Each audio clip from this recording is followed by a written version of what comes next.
இங்கு வந்திருக்கும் அனைத்து அமைப்பின் தலைவர்களுக்கும், மாணவர்களுக்கும், பெற்றோர்களுக்கும், சகோதர சகோதரிகளுக்கும் பணிவான வணக்கங்களை தெரிவித்துக் கொள்கின்றேன். இன்று இன்னும் ஒரு அரை மணி நேரத்திற்கு விவாத போட்டி நடைபெற இருக்கின்றது. அவர்களை பற்றி நான் விரைவாக அறிமுகம் செய்து விடலாம் என்று நினைக்கின்றேன்.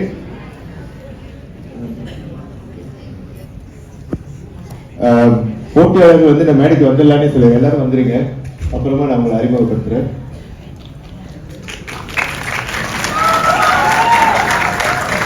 அவர்களை அமர வைத்து அறிமுகப்படுத்த வேண்டும் என்பதுதான் எனது நோக்கம். முதலில் இங்கு அமர்ந்து கொண்டிருக்கும் இரு குழுவினரும் சிங்கப்பூரை பிரதிநிதித்து மலேசியாவில் நடைபெற்ற உலகளாவிய விவாத போட்டியில் பங்கேற்று வெற்றி வாகை சூடிய சாதனையாளர்கள். அவர்களை நாம் ஆரவாரமாக வரவேற்போம். சரி, அடுத்ததாக ஒட்டி பேசும் குழுவிலிருந்து முதல் பேச்சாளர் ரகுநந்தன். இவர் தேசிய சேவை பணியாற்ற தேசிய சேவை செய்து கொண்டிருக்கின்றார். தமிழ் சேவையையும் தாரக மந்திரமாக கொண்டுள்ளார். தமிழாசிரியராக வேண்டும் என்று விரும்புகின்றார். இரண்டாம் பேச்சாளர் மகாலட்சுமி. நன்யார் தொழில்நுட்ப பல்கலைக்கழகத்தில் உயிரி பொறியியல் பயோ என்ஜினியரிங் மாணவி. தமிழ் மொழியை உயிராக நேசிக்கின்றார். அவருக்கு ஒரு பாராட்டு. தமிழ் மொழியை உயிராக நேசிக்கிறேன் எழுதி உயரப்படுத்தியிருக்கின்றார். மூன்றாம் பேச்சாளர் பிரபு. இவரும் தேசிய சேவை செய்து கொண்டிருக்கும் மாணவர். செந்தமிழில் சேவகராக விரும்புகின்றார். தமிழுக்கு சேவை செய்ய விரும்புகின்ற ஒரு மாணவர். மிக மகிழ்ச்சியாக இருக்கின்றது. அடுத்து வெட்டி பேசும் அணியின் பேச்சாளர்கள். முதல் பேச்சாளர் சையத் அலி பத்திமா. இவர் பொறியாளராக பணிபுரிகிறார். தீப்பொறியாக தம் பேச்சை வெளிப்படுத்த இருப்பதாக சொல்லியிருக்கின்றார். இரண்டாம் பேச்சாளர் மோகன் ஹரிவர்தினி. இவரும் எங்கள் குடும்பத்தை சார்ந்தவர். தமிழ் ஆசிரியருக்கான பட்டய படிப்பில் படித்துக் கொண்டிருக்கின்றார். பல பட்டிமன்றங்களிலும் கருத்தரங்குகளிலும் பங்கு கொண்டிருக்கின்றார். மூன்றாம் பேச்சாளர் வானதி பிரகாஷ் அவர்கள். ஆராய்ச்சி பொறியியலாளராக பணிபுரிபவர். இன்ப தமிழை தன் உயிராக கருதுகின்ற ஒரு மாணவி பேச்சாளர். சரி, இப்பொழுது தலைப்பை பார்த்து விடுவோம். தலைப்பு: உலக நாடுகளில் தமிழ் கற்றல் கற்பித்தலில் வளரும் சவால்களை எதிர்கொள்வதில் தமிழ் சமூகம் தயார் நிலையில் உள்ளது. இதுதான் தலைப்பு. உலக அளவில் தமிழ் கற்றல் கற்பித்தலில் ஏற்பட்டு வரும் சவால்களை சமாளிப்பதில் தமிழ் சமூகம் தயாராக உள்ளது என்பதுதான் தலைப்பு. அதை ஒட்டி பேசுவதற்கு 3 பேச்சாளர்கள் வந்திருக்கிறார்கள். வெட்டி பேசுவதற்கு 3 பேச்சாளர்கள் வந்திருக்கிறார்கள். அனைவருக்குமே 3 நிமிடங்கள், ஒரு அதிகபட்சம் 3 நிமிடங்கள் கொடுக்கப்படும். அதற்குள் தங்கள் வாதங்களை சிறப்பாக வைக்க வேண்டும். இது தலைமுறை கடந்த சவால்களாக இருக்கலாம். ஒவ்வொரு தலைமுறைக்கும் ஒரு சவால் இருந்திருக்கும். இப்பொழுது இந்த தமிழ் சமூகம் இந்த நாளில் இதை பற்றி பேசுவதற்கு ஒரு நல்ல வாய்ப்பு. இளைஞர்கள் முதல் மூத்தவர்கள் வரை இங்கு அத்தனை பேரும் இங்கு நிறைந்திருக்கும் இந்த சபையில் உங்கள் வாதங்களை எடுத்து வருங்கள். முதல் பேச்சாளர் திரு ரகுநந்தன் அவர்கள். இருந்து நம்மை அரவணைத்து வரும் இளந்தமிழ், இன்பத்தமிழ், இலக்கிய தமிழை கற்பதிலும் கற்பிப்பதிலும் வளரும் சவால்களை எதிர்கொள்வது நம் தமிழ் சமூகம் மிக மிக தயார் நிலையில் உள்ளது என்பது எங்களுடைய ஆணித்தரமான கருத்தாகும். சமூகம் என்பது ஒரே மொழி, கலாச்சாரம், பண்பாடு, வாழ்க்கை நெறிமுறைகளை பகிர்ந்து வாழும் மக்களின் கூட்டு தொகுப்பே ஆகும். அவ்வாறு இருக்கையில் யாரும் ஊரே யாவரும் கேளீர் என்ற கண்ணின் பூங்குன்றனாரின் பொன்னான வாக்கிற்கிணங்க இன்றைய தமிழ் சமூகத்தினர் பாரெங்கும் பரவி செந்தமிழை செழிப்புறச் செய்து வருகின்றனர். உலக நாடுகள் பலவற்றில் தமிழ் கற்றல் கற்பித்தலில் ஏனைய சவால்கள் வளர்ந்து கொண்டேதான் இருக்கிறது. அதை நாங்கள் மறுக்கவில்லை. அது முக்கியமான சவால்களாக நாங்கள் கருதுவது முதலாவதாக உலக நாடுகளில் உள்ள கலாச்சார வேற்றுமைகள் மற்றும் தமிழ் போல் மொழியின் புழக்கம் எனலாம். ஆனால் நடுவர் அவர்களே, நாங்கள் கூற வருவது இந்த சவால்களை துணிந்து எதிர்கொள்ள நாம் தமிழ் சமூகம் தயாராகவே இருக்கிறது என்றுதான். உலகமே இன்று ஒரு சிறிய கை தொலைபேசிக்குள் அடங்கியுள்ளது என்றால் நாம் பெருமையாக கூறலாம். அதை கொண்டு கற்றல் கற்பித்தலின் முக்கியமான பரிமாணங்களான தகவல் திரட்டல், சேமித்தல், அதை பயன்படுத்தல் ஆகியவற்றை மிக எளிதில் அடைய முடிகிறது. தொட்டனை தூரும் மணற்கேணி மாந்தற்கு கற்றனை தூரும் அறிவு என்ற ஐயன் வள்ளுவரின் வாக்கிற்கிணங்க இன்றைய கற்றல் கற்பித்தலானது மிகவும் பரந்த நிலையில் அனைவராலும் அணுகத்தக்க அடையத்தக்க வகையில் இருக்கிறது. இதனை கொண்டு நம் கணினி தமிழாக்க மாற்றுகிறார்கள் நம் தமிழ் சமூகத்தினர். அன்னையில ஊர்ல கிழங்கு செல்ல குட்டி எங்க போச்சு, கத்திரிக்காய் கூடையில தூங்க போச்சு. இந்த பாட்டை நீங்க நல்லா கேட்டிருப்பீங்க, எல்லாரும் கேட்டு ரசிச்சிருப்போம். 2 வயசு குழந்தையில இருந்து 21 வயசு மூத்த குழந்தையாக நான் உட்பட மீண்டும் மீண்டும் கேட்டு ரசித்த பாடல் இது. இது எதுக்கு தம்பி இப்ப நீங்க பாருங்க, நம்ம நடுவர் கூட கேட்கலாம். அதுக்கு காரணம் இருக்கிறது. தமிழ் கற்றல் என்பது வெறும் செய்யுள்களை மனனம் செய்து அதை தேர்வில் பிழையில்லாமல் எழுதுவது மட்டுமல்ல. கத்திரிக்காய் என்றால் என்ன, உருளைக்கிழங்கு என்றால் என்ன என்பது தொடங்கி தமிழ் உணவு, கலாச்சாரம், பண்பாடு, வாழ்க்கை முறைகள் என யாவையுமே இவ்வளவு எளிய முறையில் காணொலிகள் பாட்டாகவும் படமாகவும், அதாவது இயங்கு படம் என்று சொல்லக்கூடிய அனிமேஷனாக மாற்றி நம் தமிழ் தொழில்நுட்ப சமூகத்தினர் கற்றல் கற்பித்தலை உலகெங்கிலும் ஊக்குவித்துக் கொண்டிருக்கிறார்கள். அவர்கள் மட்டுமா, நம் தமிழ் ஆசிரியர்களை எடுத்துக்கொள்ளாமே, உலகெங்கிலும் இருக்கும் தமிழ் ஆசிரியர்கள் சமூக ஊடகங்களை கற்றல் கற்பித்தல் தளமாக பயன்படுத்தி வருகிறார்கள். இங்க நம்ம எதிரணியில் இருக்கும் நம்ம வானதி அக்காவை தனது வானதி பிரகாஷ் என்ற யூடியூப் பக்கத்தில் தமிழின் இனிமை அவ்வளவு அழகாக எடுத்துரைத்துக் கொண்டிருக்கிறார். அதை நானும் கற்றுக்கொண்டிருக்கிறேன், நீங்களும் கற்றுக்கொள்ளுங்க. அவர் மட்டுமா, கதிரவன் ஆறுமுகம் என்ற ஒரு தமிழ் ஆசிரியர் தன்னை சமூக ஊடகங்களில் பின்தொடரும் சுமார் 5 லட்சம் பேருக்கும் அதிகமானோருக்கு தமிழின் தொன்மையான இலக்கண நூலான தொல்காப்பியத்தை தொலை தூரம் இருக்கும் மாணவர்களுக்கும் நோடி பொழுதில் கற்றுத் தருகிறார் என்றால் அதுதான் இன்றைய மின்னியல் தமிழ் சமூகத்தை குறிக்கிறது. ஆகையால் தமிழ் மொழியின் இனிமையை அறியாமையால் கற்க முன்வராது பிழை செய்வோர், சந்தர்ப்ப சூழ்நிலை காரணமாக தமிழ் மொழியை கற்க முடியாமல் இருப்பவருக்கு இது போன்ற கலவை முறை கற்றல், அதாவது பிளெண்டட் லேர்னிங் மிக மிக உதவுகிறது. எனவே செந்தமிழ் நாடெனும் போதினிலே இந்த தேன் வந்து பாய்து காதிலே என்ற மகாகவியின் வாக்கிற்கென இன்று நான் கூறுகிறேன், வளர்த்தமிழ் வாழும் நெஞ்சிலே நாம் வளர் சவால்களை முறிப்போம் பிஞ்சினிலே என்று கூறி விடைபெறுகிறேன். நன்றி, வணக்கம். எதிர்கட்சியில இருக்கிற ஒரு ஆளே வந்து சவால்களை சமாளிப்பதற்கான வளங்களை உருவாக்கி கொண்டு அதை தயார் இல்லைங்கிறது பேச வந்திருக்கீங்கன்னு சொல்லியிருக்காரு. அடுத்து ரொம்ப அருமையா சொன்னாரு, தொழில்நுட்பத்தை பயன்படுத்தி எப்படி வந்து தமிழ் சமூகம் வந்து நாம் எதிர்கொள்ளும் சவால்களை சமாளிக்க இருக்கிறோம் என்று எடுத்த இடத்திலே வந்து அவர் ஒரு 6 அடிச்சு ரொம்ப சிறப்பான ஒரு பேச்சை தொடங்கி இருக்கிறார். இப்ப எதிர்கட்சியோட நிலைமை கொஞ்சம் சிக்கலுக்குரியதா இருக்குது. முதல் பேச்சாளர் வர இருக்கின்றார். சரி பாப்பா என்ன செய்யறாங்க. சையத் அலி பாத்திமா அவர்கள்.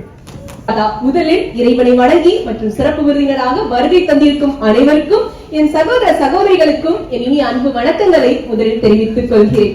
தமிழுக்கு அமுதென்று பேர், அந்த தமிழ் இன்ப தமிழ் எங்கள் உயிருக்கு நேர். தமிழுக்கு நிலவென்று பேர், இன்ப தமிழ் எங்கள் சமூகத்தின் விளைவுக்கு நீர். இவ்வாறு இந்த சமூகத்தையே வழிநடத்தி செல்லும் என் உயிர் செம்மொழியான தமிழை இன்றுள்ள சமுதாயம் கற்றுக்கொள்வதற்கும் கற்று தருவதற்கும் தயாராக உள்ளதா? அதுதான் இந்த விவாத மேடையின் தலைப்பாகும். இந்த தலைப்பில் உள்ள தமிழ் சமூகம் என்பது தமிழர்களின் பண்பாடு, கலாச்சாரம், மொழி மற்றும் பாரம்பரியத்தை அடுத்த தலைமுறைக்கு எடுத்துச் செல்ல உதவும் சமூகமாகும். அவ்வாறு இருக்கையில் இந்த சமூகத்தில் உள்ளவர்கள் மறவாத ஒன்றை புரிந்து கொள்ள வேண்டும் தானே. அது என்னவென்றால், மாற்றம் ஒன்றே மாறாதது. இந்த மாற்றத்தினால் ஏற்படும் சவால்களை சமாளிப்பதற்கான நிலையில் இருக்கின்றன என எதிர்த்தரப்பினை பாதித்துக் கொண்டிருக்கின்றன. ஆனால் அவர்கள் தயாராக இல்லை, தங்களை தயார்படுத்திக் கொண்டிருக்கிறார்கள் என்பதுதான் எங்கள் அணியின் ஆணித்தரமான வாதமாகும். எங்கள் அணியின் முதல் கருத்தாகவும் இன்றைய தமிழ் சமூகத்துக்கு மிக முக்கிய சவாலாகவும் இருப்பது தலைமுறை இடைவெளி. என் எதிரணியினர் கூறினான் கணினி தமிழ் என்று. அதை இப்பொழுது நான் கூறுகின்றேன். இந்த கணினி தமிழை தலைமுறை இடைவெளியை அனுமதிக்கின்றதா? நான் கூறுகிறேன், தலைமுறை இடைவெளி என்னவென்றால், வெவ்வேறு தலைமுறைகளுக்கு இடையே உள்ள கருத்து வேறுபாடுகள், அணுகுமுறைகள் மற்றும் வாழ்க்கை அனுபவங்களை கூறுகின்றது. என்னிடம் நான் படிக்கும் காலத்தில் ஆ என்று கேட்டால் ஆப்பிள் என்று சொல்லியிருப்பேன். ஆனால் இன்றுள்ள குழந்தையிடம் நான் போய் கேட்டால் ஆப்பிள் ஐபோன்கா, இதுதான் நிதர்சனமான உண்மையும் கூட. இவ்வாறு முந்தைய தலைமுறையினர் தமிழின் நேர்மையையும் இலக்கண நுட்பங்களையும் புத்தகங்கள் வழியாக படித்து அறிந்து உணர்ந்து தங்களின் ஒட்டுமொத்த வாழ்க்கையுமே இயற்கை வழியில் வாழ்ந்து கொண்டிருக்கின்றன.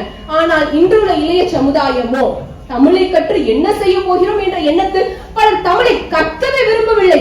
அவர்களுக்கு தேவையானவை கூகுள், பேஸ்புக், இன்ஸ்டாகிராம், ஸ்னாப்சாட் மட்டும்தான். அந்த செயற்கை உலகத்தில் தான் அவர்கள் வாழ்ந்து கொண்டிருக்கிறார்கள். அதனோடு மட்டுமல்லாமல் இன்னும் ஒரு சில நாடுகளில் தமிழை காகித அடிப்படையில் தான் மற்றவர்களுக்கு கற்றும் கொடுக்கிறார்கள். அவ்வாறு இருக்கையில் அவர்களால் தமிழை தங்களின் வாழ்க்கையோட ஒப்பிட்டுக் கொள்ள முடியவில்லை. இவ்வாறு செயற்கை நுண்ணறிவு தான் சிறந்தது என்று ஒரு தலைமுறையினரும், இலக்கண நுண்ணறிவு தான் சிறந்தது என்று மற்றொரு தலைமுறையினரும் இரண்டு வெவ்வேறு உலகத்தில் வாழ்ந்து கொண்டிருக்கின்றன. கல் தோன்றி மண் தோன்ற காலத்தை வாளோடு முன் தோன்றி மூத்தக்குடி தமிழ்குடி என்ற காலம் போய் கணினி தோன்றி இணையம் தோன்ற ஸ்மார்ட் போனுடன் வாழும் காலகட்டத்திற்கு நாம் வந்துவிட்டோம். இவ்வாறு நவீனமயமாக மாறிக்கொண்டிருக்கும் இந்த இளைய சமுதாயத்துக்கு தமிழை கற்றுத் தருவதற்கு தமிழ் சமூகம் தயாரான நிலையில் இல்லை. தங்களை தயார்படுத்திக் கொண்டிருக்கிறார்கள் என்பதால் நிதர்சனமான உண்மை என்று கூறி வாய்ப்பளித்தமைக்கு நன்றி கூறி விடைபெறுகின்றேன். நன்றி, வணக்கம். நன்றி நன்றி நன்றி. இருக்காங்க, ஆனா தொழில்நுட்பத்தை பயன்படுத்தி தமிழோடு வளர தயாராக இருக்கிறார்கள். நல்ல ஒரு சவால் கொடுத்திருக்கிறார் இரண்டாம் பேச்சாளர் மகாலட்சுமி.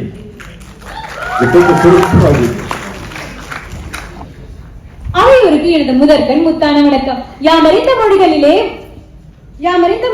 தமிழ் மொழி போல் இல்லாதது எங்கும் காணும் என்று பாரதி புகழ்ந்த தமிழ் இன்றும் நம்முடைய தலை நிமிர்ந்து நிற்கிறது. அதற்கேற்ப தமிழ் மொழியின் அழகையும் அதன் பயனையும் உலகம் எங்கும் தெரிவிப்பதில் நமது தமிழ் சமூகத்தினர் கை தேர்ந்தவர்கள் என்று கூறினால் அது மிகையாகாது. அண்மையில் தி ஸ்டார்ஸ் என்ற செய்தித்தாள் நடத்திய கணிப்பின்படி இன்று உலக அளவில் தமிழாசிரியர்களின் எண்ணிக்கை சுமார் 40 விழுக்காடு குறைவை கண்டுள்ளது. இதனால் தமிழாசிரியர்களின் குறைபாடு ஒரு தனி சவாலாக அல்லவா உள்ளது என்று நமது எதிர்த்தரப்பினர் கூறலாம். ஆனால் ஆசிரியர்களின் எண்ணிக்கையில் அல்ல தமிழின் நம்பிக்கை, அவர்கள் முன்னெடுக்கும் முயற்சிகளே தமிழின் தன்னம்பிக்கை. இன்றைய உலகமயமாகிய உலகில் ஆசிரியர்கள் பிற நாடுகளிலிருந்து தமிழ் மொழியை கற்பிக்க வரவழைக்கப்படுகின்றனர். இவர்களுக்கு ஏற்ற பயிற்சி வழங்கப்பட்டு அதன் பிறகு தமிழாசிரியராக பணிபுரியும் வாய்ப்பும் வழங்கப்படுகிறது. நம்மளோட சிங்கப்பூரையே எடுத்துக்கோங்களேன். பாலர் பள்ளியில தொடங்கி தொடக்கப்பள்ளி, உயர்நிலை பள்ளி வரைக்கும் எல்லா பள்ளியிலையும் மாணவர்களால தமிழ் மொழியை இன்பமா கத்துக்க முடியுது இல்லையா மாணவர்களே? அதையும் அதுல மட்டும் நிறுத்தி விடாம நம்மளுடைய பல்துறை கல்லூரிகள்லயும் பாத்தீங்கன்னா தமிழ் மொழி பட்டய படிப்பும் வழங்கப்படுதுங்க. உதாரணத்துக்கு சிங்கப்பூர்ல நியான் பாலிடெக்னிக்ல அந்த மாதிரி ஒரு படிப்பை வழங்குறாங்க. அதையும் தாண்டி NIE எனப்படும் தேசிய கல்வி கழகத்திலையும் SUSS எனப்படும் சிங்கப்பூர் சமூக அறிவியல் பல்கலைக்கழகத்திலையும் ஆசிரியர்களுக்கான தமிழ் மொழி பட்ட படிப்பை வழங்குறாங்க. அது மட்டுமா, நம்மளோட அரசாங்கம் வாழ்நாள் கற்றல், இவர்கள் வந்து வயது இடைவெளி பத்தி பேசினாங்க. வாழ்நாள் கற்றலை ஊக்குவிக்கும் விதத்தில் பாத்தீங்கன்னா நம்ம சிங்கப்பூர் அரசாங்கமே மானியங்களையும் நிதி உதவியும் கொடுத்துட்டு வருது. கற்க கசடர கற்பவை கற்றபின் நிற்க அதற்கு தக. இந்த குரலுக்கு ஏத்த மாதிரி பாத்தீங்கன்னா நம்ம தமிழ் மொழியை கத்துக்கிறதோட மட்டும் நின்று விடாம அது வந்து அனைவருக்கும் கத்துக் கொடுக்கணும், பரப்பணுங்கிறதுக்காக பல ஆசிரியர்கள் வந்து ஆய்வு கட்டுரைகளையும் ஆராய்ச்சிகளையும் ஈடுபட்டு கொண்டேதான் இருக்கிறாங்க.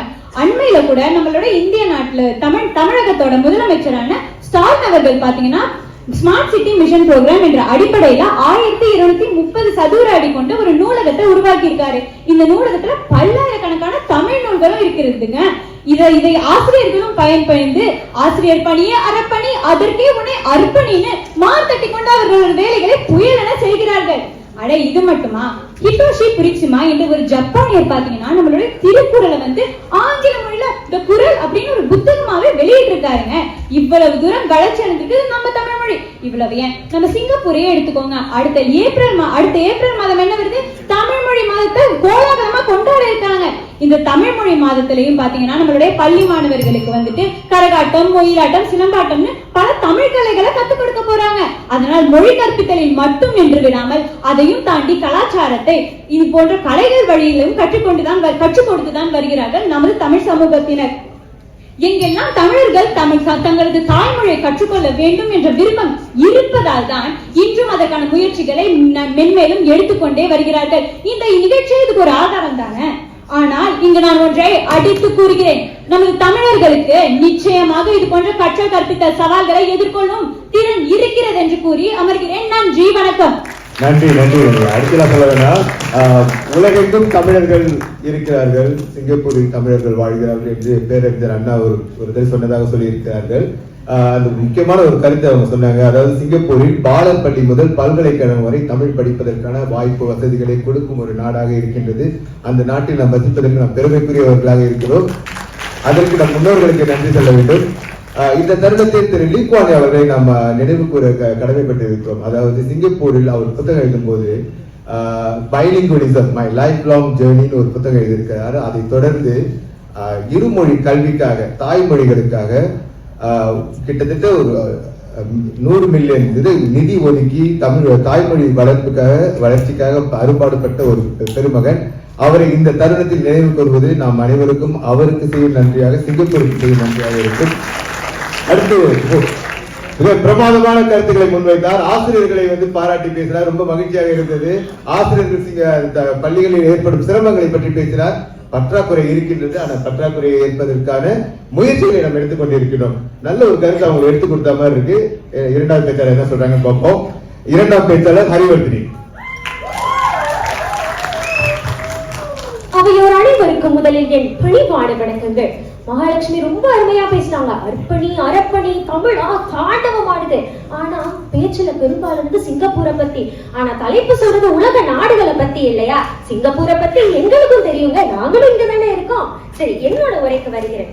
இன்று தமிழ் கற்றலிலும் கற்பித்தலிலும் வளர்ந்து வரும் சவால்களில் மிகப்பெரிய சவாலாக இருப்பது மொழியின் மீதான பற்றின்மை. அதாவது தமிழர்கள் தமிழ் மொழியின் மீது கொண்டாட பற்றின்மை. யாமறிந்த மொழிகளிலே தமிழ் மொழி போல் இனிதானது எங்கும் காணோம். திங்களோடும் செழும்பருதி தன்னோடும் விண்ணோடும் உடுக்களோடும் மங்குள் கடல் இவற்றோடும் பிறந்த தமிழுடன் பிறந்தோம் நாங்கள். எவ்வளவு அழகா இருக்குல்ல. இப்படிப்பட்ட தமிழ் குடியில் பிறந்தும் அதன் அருமை தெரியாமல் தமிழ் தானே என்று அலட்சியமாக எடுத்துக் கொள்பவர்கள் இன்று பலர் இருக்கிறார்கள். ஏன் இன்று பல தமிழர்கள் மேற்கத்திய நாடுகளில் வாழ்ந்து வருகின்றனர். அவர்களின் இரண்டாவது தலைமுறை பிள்ளைகள் அங்கே வளர்கிறார்கள். அதனால் அந்த நாட்டின் சூழலுக்கு ஏற்ப தன்னை தானே மாற்றி அமைத்துக் கொள்கிறார்கள். இதனால் அந்த நாடுகளில் தமிழின் புழக்கம் குறைவாகிறது. அது மட்டும் இல்லாமல் இன்று சிங்கப்பூரை எடுத்துக்கொண்டால் தமிழ் ஒரு ஆட்சி மொழியாக இருக்கின்றது. ஆனால் பல நாடுகளில் தமிழ் ஒரு ஆட்சி மொழியாக இல்லாத காரணத்தினால் அங்கு தமிழர்களுக்கும் தமிழுக்கும் கொடுக்கும் முக்கியத்துவம் அதிகமாக இருப்பதில்லை. அப்படியே கொடுத்தாலும் அங்கிருக்கும் தமிழர்களுக்கு அது புரிவதும் இல்லை. இதனால் அந்த நாடுகளில் தமிழ் சமூகங்கள் இருந்தோம் கற்றலில் ஏற்படும் சவால்களை அவர்களால் தடுக்க முடியவில்லை என்பதுதான் உண்மை. உதாரணத்திற்கு இளைஞர்களை எடுத்துக்கொள்வே 100 வெள்ளி கொடுத்து கோல் பிளே கான்சர்ட்டிற்கு தயங்காம செல்லும் இன்றைய இளைஞர்கள் 10 வெள்ளி கொடுத்து ஒரு கருத்தரங்கத்துக்கு வர அவ்வளவு யோசிக்கிறாங்க. என்ன எதிர்கருப்பினரே, உண்மைதானே? 72% தமிழ் இளைஞர்கள் தமிழ் மொழியை விருப்ப பாடமாக எடுக்காமல் பிரெஞ்சு, ஜப்பானீஸ், ஸ்பானிஷ் போன்ற பல மொழிகளை விருப்ப பாடமாக எடுத்து படிக்கிறார்கள் என்கிறது ஆய்வு. இவர்களை போன்றோருக்கு தமிழ் கற்றலையும் கற்பித்தலையும் எடுத்து செல்ல தமிழ் சமூகம் தயாராக இருக்கிறதா? தயாராகிக் கொண்டிருக்கிறார்களே தவிர தயாராக இல்லை. அது மட்டும் இல்லாமல் தமிழ் கற்றல் மற்றும் கற்பித்தல் என்று வரும்போது தமிழ் சமூகத்தில் உள்ள தமிழ் ஆசிரியர் சமூகம் அதில் பெரிய பங்கை வகிக்கிறது. அதில் சிங்கப்பூரில் உள்ள தமிழ் ஆசிரியர்கள் தன்னால் முடிந்த அனைத்து விதமான முயற்சிகளையும் எடுத்து வருகின்றனர். பல தமிழ் இளைஞர்கள் இன்னைக்கு ஆசிரியர் ஆகிறதுக்கு படிச்சுக்கிட்டு இருக்காங்க. அதுல நானும் ஒருவர்னு பெருமையா சொல்லிக்கிறேன். ஆனால் சிங்கப்பூரில் உள்ள நிலைமைதான் அனைத்து நாடுகளிலுமா? இல்லையேங்க. இன்று பல வெளிநாடுகளில் தமிழ் கற்போர் இருந்தும் அந்த அயல் நாடுகளில் ஆசிரியரின் பற்றாக்குறை நிலவுகிறது. பலர் தமிழ் ஆசிரியர் பணியை மேற்கொள்வதில் சற்று தயக்கம் அடைகிறார்கள். காரணம், அந்த நாட்டில் தமிழுக்கு கிடைக்காத அங்கீகாரம். அது போன்ற சூழல்களில் ஒரு தமிழ் ஆசிரியராக முன்னேற்றமும் தனிப்பட்ட வளர்ச்சிக்கான வாய்ப்புகளும் மிக குறைவாக இருக்கிறது என்று பலர் கருதுகிறார்கள். உதாரணத்துக்கு தலைமை பதவிகளை நாடுவோர் பெரும்பாலும் அதற்கு செல்லுபடி மற்ற மொழி ஆசிரியர்களை காட்டிலும் தமிழ் ஆசிரியர்களுக்கு மிக குறைவாக இருக்கிறது என்பது பலரின் கருத்தாகும். தமிழ் சமூகத்தில் ஒரு முக்கியமாக பங்காக இருக்கும் ஆசிரியர்களே பல அயல் நாடுகளில் தயாராக இல்லை என்றால் வளரும் சவால்களை எதிர்கொள்ள தமிழ் சமூகம் மட்டும் எப்படி தயாராக இருக்க முடியும் எதிர்த்தரப்பினரே என்று கூறி வாய்ப்புக்கு நன்றி கூறி விடைபெறுகிறேன். நன்றி, வணக்கம். நன்றி நன்றி நன்றி. அதாவது மாணவர்கள் பேசுவது உண்மையிலே ஒரு ஆசிரியராக கேட்டுக்கொண்டே இருக்க வேண்டும் என்றுதான் எனக்கு ஆசையா இருக்கிறது. ஆனா அரங்கத்தினர் நிறைய நிகழ்ச்சிகள் காலையில இருந்து இருந்திருக்கீங்க. அதனால சில பேருக்கு கலைப்பு இருக்கலாம். ஆனால் மிக சிறந்த கருத்துக்களை சொன்னாங்க. பாத்தீங்கன்னா இதுல தலைப்புல முக்கியமான தலைப்பு, இந்த தலைப்பு சொன்னதுக்கே காரணம் அதுதான். அதாவது சிங்கப்பூரில் தமிழ் சிறப்பாக இயங்கிக் கொண்டிருக்கிறது. சிங்கப்பூர் சிங்கப்பூரில் தமிழ் பேச வேண்டும், சிங்கப்பூர் இளைஞர்கள் தமிழ் பேச வேண்டும் என்பதை விட அதற்கு அப்பால் சிங்கப்பூர் உலகத்திற்கு என்ன கொடுக்கலாம்? மைய தலைமைக்குள், அதாவது உலகம் பூரா தமிழர்கள் இருக்கிறார்கள். அவர்களுக்கு சிங்க சமூகம் எந்த அளவில் ஆதரவு கொடுக்கலாம், அந்த மாதிரி யோசிக்கலாம் நினைக்கிறேன். அதனால பாத்தீங்கன்னா இந்த இரண்டு தரப்பும் இரண்டு பேச்சாளர்கள் வெற்றிகரமாக பேசிவிட்டார்கள். அடுத்ததாக விவாத போட்டியின் மரபுப்படி வெற்றி பேசும் குழுவின் பேச்சாளர் தான் தொடங்க வேண்டும். இப்பொழுது வெற்றி பேசும் குழுவின் 3ஆம் பேச்சாளர் வானதி பிரகாஷ் அவர்கள் மின்னல் பேச்சில் நடக்க இருக்கின்றார்.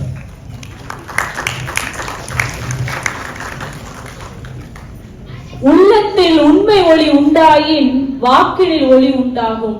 வெள்ளத்தின் பெருக்கை போல கலை பெருக்கும் கவி பெருக்கும் மேவுமாயின் பள்ளத்தில் விழுந்திருக்கும் குருடரெல்லாம் விழிபெற்று பதவி கொள்வார். தெல்லுற்ற தமிழ் அமுதின் சுவை கண்டார், இங்கு அமரர் சிறப்பு கண்டார். அவையோருக்கும் அன்னை தமிழுக்கும் என் அன்பான வணக்கங்கள். எதிரணியில என்னுடைய தம்பி பேசிட்டு போனார், கத்திரிக்காய் உருளைக்கிழங்கு பாட்டின் மூலமாக எல்லாம் தமிழை வளர்க்கிறோம் என்று. ஆனால் என்ன நடக்கிறது? ஆத்திச்சூடி ஆத்திச்சூடி, இது நியூவே ஆத்திச்சூடி என்று தமிழை இப்படி கொலை செய்து கொண்டிருக்கிறார்கள் என்றுதான் நாங்கள் சொல்கிறோம். அதே போல எனது யூடியூப் சேனல் மூலமாக நான் தமிழை வளர்த்து கொண்டிருக்கிறேன் என்றார். தமிழ் தயார் நிலையில் இருந்தால் நாங்கள் ஏன் இதன் மூலம் வளர்த்து கொள்ள போகிறோம்? தயார் நிலையில் இல்லாததால்தான் நாங்கள் தமிழை தயார் செய்து கொண்டிருக்கிறோம். தலைப்பில் உலக நாடுகளில் தமிழ் கற்றல் கற்பித்தலில் வளரும் சவால்களில் மிகப்பெரிய சவால் எது தெரியுமா? மாற்றுத்திறனாளி மாணவர்களுக்கு, மனம் நலம் குன்றிய மாணவர்களுக்கு, கண் தெரியாத காது கேளாத மாணவர்களுக்கு தமிழை கொண்டு சேர்ப்பதுதான் மிகப்பெரிய சவாலாக இன்றைய காலகட்டத்தில் தமிழ் சமூகத்திற்கு இருக்கிறது. இது போன்ற மாணவர்களுக்கு கற்றுத்தர பல சிறப்பு கருவிகள் தேவைப்படுகின்றன.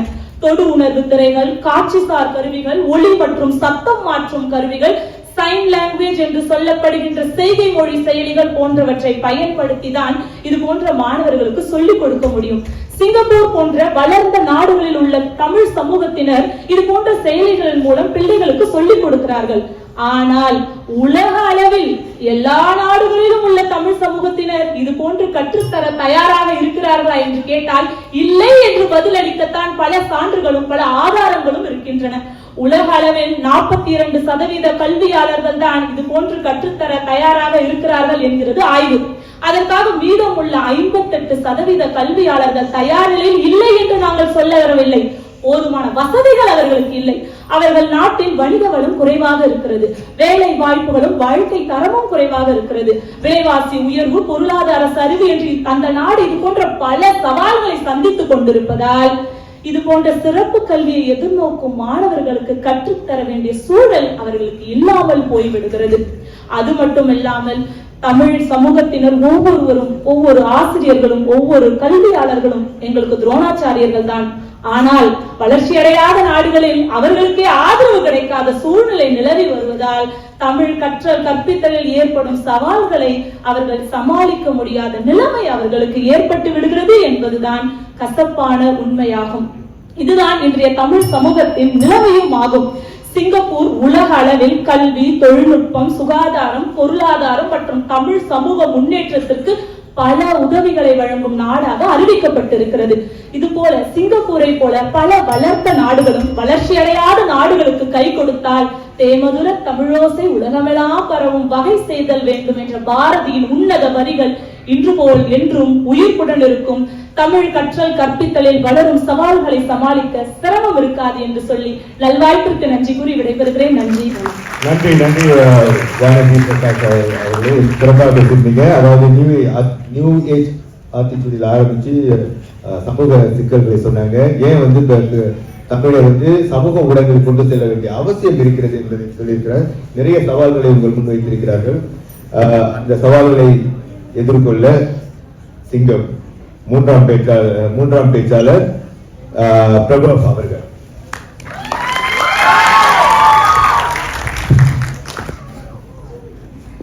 நம் தமிழ் சமூக தலைவர்களுக்கும், தமிழ் பேச்சே தன் மூச்சு என்று சூளுரைக்கும் முத்துக்குமரன் அவர்களுக்கும், நடுவருக்கும், அவையோருக்கும் என் அன்பு வணக்கம். எதிர்த்தரப்பினரே, நான் முதல்ல கூற வருது, நீங்க கேள்வி முழுமையா படிக்கணும்னு மட்டும்தாங்க. நாம் ஒன்று உலக நாடுகள்ல வளரும் சவால்களே இல்லை என்றெல்லாம் கூறிவிடவில்லை. ஆனால் அவற்றை எதிர்கொள்வதில் நம் தமிழ் சமூகம் தயார் நிலையில் மட்டும்தான் இருக்கிறது என்று மட்டும்தான் கூறுகிறோம். எனது மாற்றுத்திறனாளிகளுக்கு தமிழ் கற்றல் கற்பித்தல் சரியாக சேரவில்லையா? இன்றைய செயற்கை நுண்ணறிவு காலத்தில் NVIDIA டாக்பேக் போன்ற தொழில்நுட்பத்தின் உதவியோடு மின் நூல்கள் முதல் முனைவர் பட்டம் வரை அவர்கள் கற்று தமிழோடு இணைந்து தாளை நிமிர்ந்து நிற்கிறாங்கன்னு தெரிஞ்சுக்கோங்க. இதுல எங்க கூட வார்த்தை விளையாட்டு வேற. அவங்க தயாராக இருக்க இல்லைன்னு நாங்க அவங்க தயாரா இருக்காங்கன்னு சொல்லல, தயாராகி கொண்டு இருக்கிறாங்கன்னு சொல்றோம்னு. அதுவும் அவங்க தயாரா இருக்கிறாங்கன்றதுக்காக ஒரு குறியீடு மட்டும்தான் சொல்லி என்னுடைய உரையை தொடங்குகிறேன். கல்வி என்பது ஒரு வாளியை நிரப்புவதல்ல, நெருப்பை பற்ற வைப்பது என்று கல்வி தந்தை காமராஜர் கூறுகிறார். பற்ற வைக்கும் தீக்குச்சியாக நம்மிடம் கொட்டி கிடக்கும் தமிழ் வளங்களே இருந்தாலும் கூட ஒரு சிறு தீப்பொறியை தீ பந்தமாக மாற்றுவது நம் கைகளில், நாம் தமிழ் சமூகத்தினரின் கைகளில் மட்டும்தான் உள்ளது. உலகமே ஆங்கிலத்தில் உரையாடி கொண்டிருந்த பொழுது, குறுஞ்செய்திகளை புலனம்பலிலும் இன்ஸ்டாகிராமத்திலும் பகிர்ந்து கொண்டிருந்த பொழுது, அவற்றில் எல்லாம் ஆங்கிலம் மட்டுமே மேலும் இருக்கிறது என்ற தன் ஆதங்கத்தை தன் சுய முயற்சியாலும் நம்பிக்கையாலும் உழைப்பாலும் மட்டுமே மாற்றி எங்கும் தமிழ் எதிலும் தமிழ் என்ற நிலைக்கு வித்திட்டவர் ஒரு சிறு சிவப்பு புள்ளியாக இருக்கும் சிங்கப்பூரில் இருந்து வந்த கோவிந்தசாமி. ஆமாங்க, தமிழ் தட்டச்சுக்கு வழிவகுக்கின்ற ஒரே காரணத்துக்காக மின்திரையில கணியன் என்கிற தமிழ் தட்டச்சு தளத்தை உருவாக்குனது மட்டும் இல்லாம தமிழ் நெட், தமிழ் பிக்ஸ்னு கணினி எழுத்துருக்கள் உருவாக்குனது மட்டும் இல்லாம அவர் சிங்கப்பூர் தமிழ் வெப் என சொல்லப்படும் www என்று சொல்லப்படும் உலகளாவிய வெளிவந்த முதல் தமிழ் இணைய பக்கத்தை உருவாக்கினார். மீண்டும் மீண்டும் நம்ம அறிவர்த்தனையும் நம்மளுடைய அக்காவும் சொன்னாங்க, சிங்கப்பூரை பத்தி மட்டும் பேசுறீங்கன்னு. இதை போன்ற சமூகத்தினர் அவர்கள் செய்யும் சிறு சிறு முயற்சி சிங்கப்பூரை தாண்டி உலகத்திற்கே ஒரு பாதிப்பை ஒரு நல்ல விதத்தில் ஏற்படுத்துகிறது என்று மட்டும்தான் நாங்கள் கூறுகிறோம். 2000-3000 ஆண்டுகளுக்கு முன்பு தோன்றியிருக்கிற நைல் நதிக்கரையில் பேசிய மொழி, ஜேசுபிரான் பேசி இருக்கக்கூடிய ஹீப்ரோ திருமொழி, கடவுள் மொழி என்று கருதப்படும் சமஸ்கிருதம் இன்று உலகில் நடைமுறையில் இல்லாமல் இருக்கும் பொழுது 16,000 வருடங்களுக்கு முன்பு தோன்றிய நம் மூத்த தமிழ் மொழி இன்றும் ஏற்பட்ட சவால்களை எல்லாம் முறியடித்து வாழ்ந்து கொண்டிருக்கிறது என்றால், தமிழ் தன்னை தக்க வைத்துக் கொள்வதற்கு தேவையான வழிமுறைகளை நம் தமிழ் சமூகத்தினர் செய்தார்கள், செய்து கொண்டிருக்கிறார்கள், இனியும் செய்வார்கள் என்று மட்டும்தான் எங்க கருத்தணும். தமிழ் சார்ந்த தொலைக்காட்சி நிகழ்ச்சிகளை பங்கிட்டு தமிழ் கட்டளை தாங்களுக்கே உரித்தனதை மாத்திக்கிறாங்க நம்ம இளைய தலைமுறையினர். சொற்களம், சொற்சிலம்பம், சொற்களோடு விளையாடு ஒரு வார்த்தை ஒரு லட்சம்னு வருங்காலத்துல தமிழ் பேச்சே எங்கள் மூச்சுன்னு பல முத்து குமரர்களும் குமரிகளும் உருவாகிறாங்கன்னு பெருமையோட சொல்லுவோம். கண்ணுதர் பெருங்கடவுளும் கழகமோடு அமர்ந்து பன்முதல் தெரிந்தாய்ந்த விற்பசும் தமிழ் என்று சிவபெருமான் கழகங்களாக தோற்றி வைத்த இந்த தமிழ் மொழி இன்று தமிழர் பேரவை, சிங்கப்பூர் தமிழ் சங்கம், கவி மாலை, தமிழர் பட்டிமன்ற கலைக்கழகம், தமிழ் பண்பாடு கழகம் என பல்வேறு தமிழ் அமைப்புகளால் வளர்க்கப்பட்டு வரும் நிலையில் Malaysia, Mauritius, America, Canada, England, Ilangai, India என பல்வேறு நாடுகளில் பல நூறு தமிழ் சங்கங்களும் நிறுவனங்களும் வருங்கால சந்ததியினருக்கு தமிழ் கற்றல் கற்பித்தலை செவ்வனே கொண்டு சேர்த்து அதில் வளரும் சவால்களை சாமர்த்தியமாக எதிர்கொள்ள நாமும் துணை இருந்து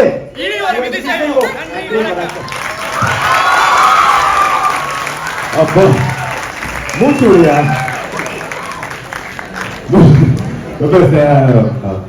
அருமையான கருத்துக்கள் பேசினார், ரொம்ப சிறப்பாக இருந்துச்சு. 2 குழுவினருக்கும் மீண்டும் ஒரு அருமையான பயிற்சி மிக சிறப்பான ஒரு விவாதமாக இது இருந்தது என்று நாம் சொல்லலாம்.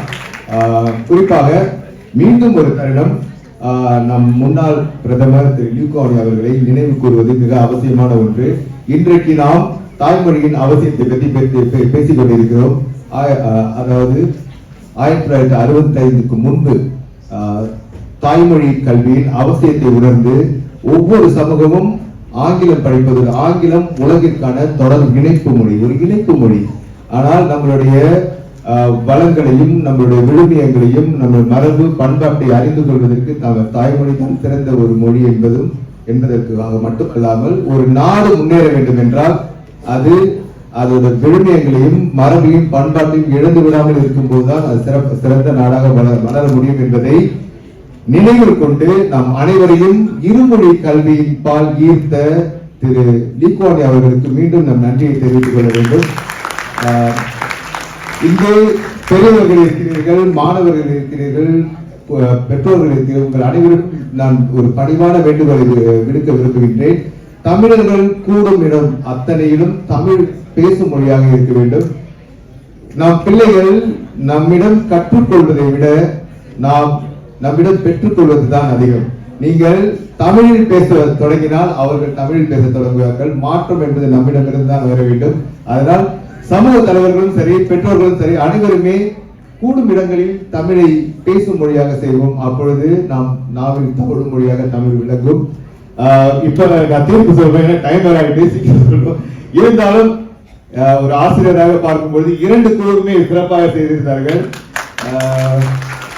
யார் வெற்றி, அதாவது 2மே சவால் தான். அதாவது ஒவ்வொரு சமூகத்திலும் சவால் இருந்து கொடுத்தார்கள். எந்த சவால் இல்லாத சமூகம் எப்படி இருக்க முடியும்? ஒவ்வொரு காலகட்டத்தில் ஒரு சவால் இருந்திருக்கும்.